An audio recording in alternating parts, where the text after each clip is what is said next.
What's the best way to get around your town here in the inland region? How about to go to the grocery store? Perhaps you have or take care of kids. What's the best way to get them to all the places that they need to go? If you did not answer bike to any of those questions, that's hardly a surprise. The inland region isn't exactly known as a place that is necessarily teeming with bike life, though there certainly are more people than many, especially the politicians in charge of making transportation decisions for the region, might assume at first glance.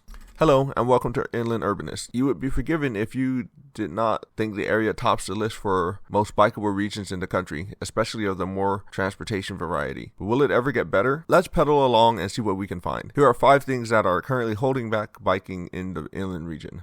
The first thing on the list is trip characteristics. Now, it is commonly believed that the inland region has long commutes and that everything here is spread out, that we have an urban form that is not conducive to biking. But although it is true that we do have super commuters in the region and that other long trips do exist, they are often over-exaggerated in terms of their impact. And especially in the newer master plan communities around the region, there are often many short trips also available. Additionally, even if trips are long, there are potentially other options such as bike plus transit. For example, one Dutch study has found that in combination with a good transit network, especially of faster trains, that biking can be as fast as driving a car, even outside of rush hour. One final point about trip characteristics is that many short trips seem longer due to infrastructure issues. For example, it might be the case that a destination is not physically far, but the only low-stress route requires taking a detour which is out of the way, which ends up adding distance and time to what would otherwise be a short trip.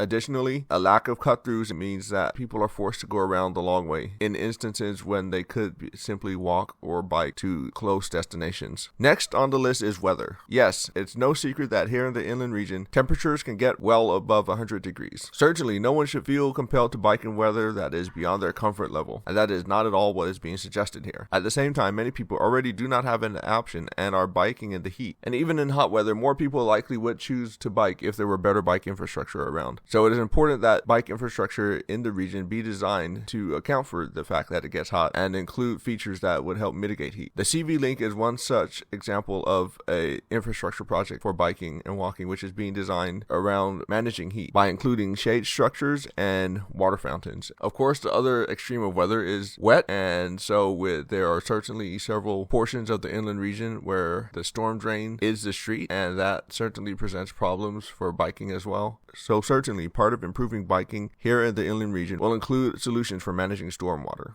The third thing holding back biking here in the inland region is safety. Now, on his blog of viewfromthecyclepath.com, David Hembrow posits that there are really 3 types of safety: perceived safety, social safety, and actual safety. Perceived safety is basically how safe do people feel, and that covers both actual and social safety side of things. So, do you feel like you're going to get mugged or have your phone stolen or something? Or at the same time, do you feel like you're going to get run over by a car? If the answer to either of those is no, a lot of people aren't biking. So that brings us to the other 2, social safety, or in other words, how likely are you actually to get mugged? You know, there are some places which maybe feel dangerous because they lack lighting or, it's a dark corner or something, but no one is actually getting mugged there. And conversely, of course, there could be a place that feels safe and everyone who goes there ends up getting robbed, right? So certainly we want to make sure that the places which aren't just feeling safe, that they actually are safe. That also goes for the traffic safety side. How do we, of course, keep the people who have been killed, keep people from being killed in those situations again or seriously injured,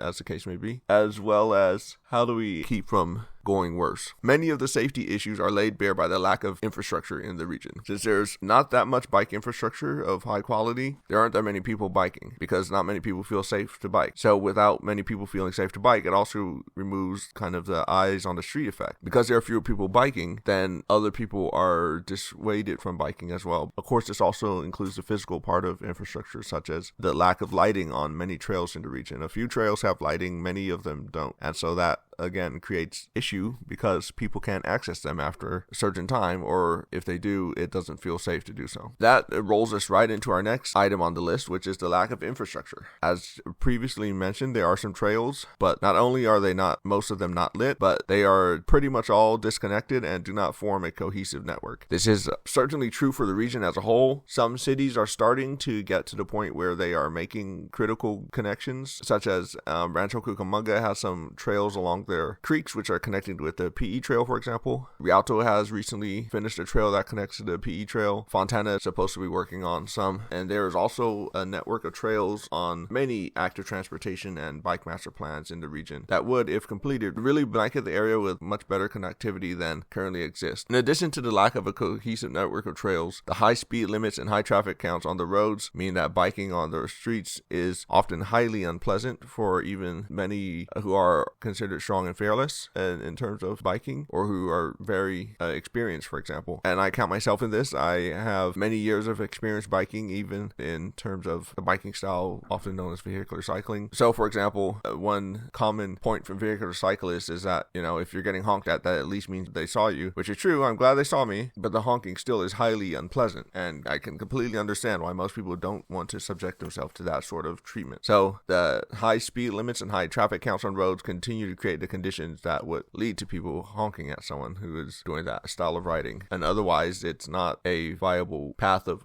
usefulness. Also in infrastructure is the pitiful bike parking. Now, I will be making a separate video on bike parking at another time, so make sure you toggle the subscribe button so you know when it arrives. But it's quite clear that bike parking in most places is an afterthought at best, but that really is going to have to change, and we're going to have better bike parking. In my experience, some stores will allow people to bring their bikes inside, but many stores do not.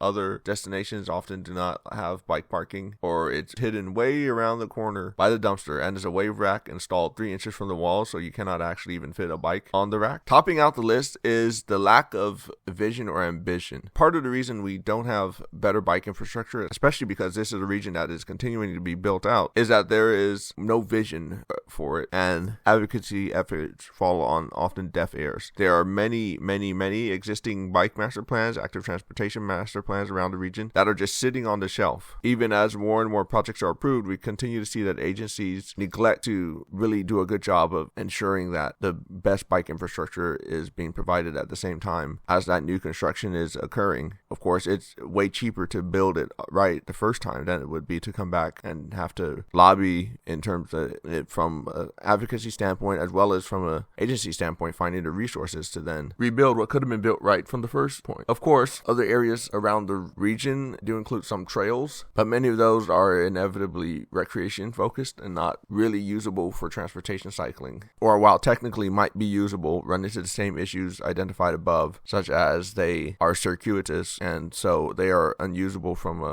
that standpoint, because the whole types of trips where biking is most competitive are made incompetitive because they are forced to be thrice as long. This is unfortunate because other agencies around, not necessarily the inland region, but be a little beyond, such for example Irvine or Santa Clarita, both have a very good inclusion of good quality trails into their new construction, and of course Davis is famous for that as well. And it only makes sense, right? Why move dirt around multiple times? Another manifestation of this is the degradation of existing high quality infrastructure. For example, in the last few years, Fontana has added some road crossings to the Pacific Electric Trail instead of doing the right thing and creating great separations or at least speed tables or whatever. Of course, the lack of vision or ambition is also a manifestation of a lack of a real true champions. There are some in some cities who do support biking to varying degrees. However, we are not seeing the real urgency that is really needed for addressing the issues, and especially for getting new construction to build things right the first time.